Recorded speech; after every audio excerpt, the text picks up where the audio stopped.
Hello, this is Ron Paul with your weekly update for September 27th.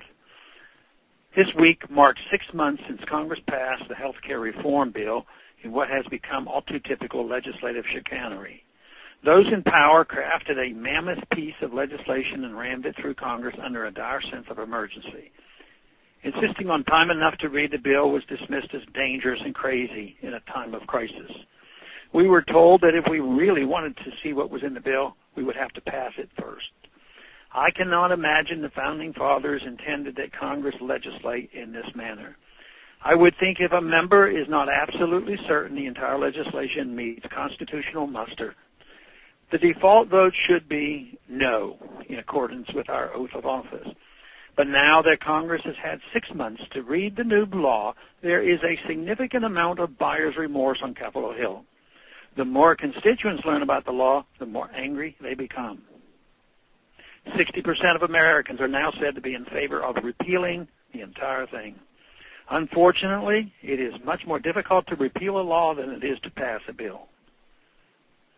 I wrote a while back about the egregious provision to require businesses to issue 1099s for all transactions over $600 as a way to partially pay for it. I have co-sponsored legislation to fix this issue, yet this is just the tip of the iceberg. First of all, in spite of the administration repeating over and over that this legislation would not increase costs for Americans, they are now saying they knew all along that it would. The Congressional Budget Office estimates that American families will see their premiums rise by an average of $2,100 by 2016. The Wall Street Journal has reported that the cost of compliance is forcing some insurers to increase premiums by up to 20% as soon as next year.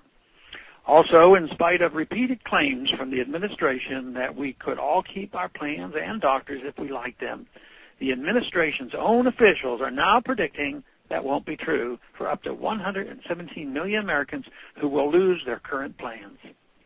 Major insurers are also dropping child-only plans because of mandates and price fixing on such policies, leaving parents with fewer choices for their children, not more. In addition, in spite of claiming this law would contain government costs, not increase them, administration actuaries now predict it will increase health care spending by over $300 billion.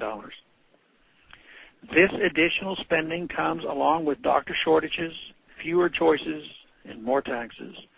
Perhaps, worst of all, increases in labor costs because of health insurance mandates are discouraging employers from hiring new workers and even triggering more layoffs. Anyone with a basic understanding of Austrian economics could have predicted the unintended consequences of these new healthcare policies. Central planning never increases choices and quality or cuts costs as promised. Price controls and government mandates always create artificial scarcity. Healthcare is not a right nor a privilege. It is a product like food or clothing. As with any good or service, the free market regulation of supply and demand provides the optimum quality to the maximum number of people. Once we realize the problems we are trying to solve today were created by government intervention beginning in the 1960s, we can begin to put patients and doctors back in control of health care rather than third-party oligopolies and government bureaucrats. The sooner, the better. Thanks for calling this update. A new update is placed on this number, 888-322-1414 every Monday. The written text, of which can be found on my website, www.house.gov/Paul, under the heading Texas Straight Talk. Thanks for calling.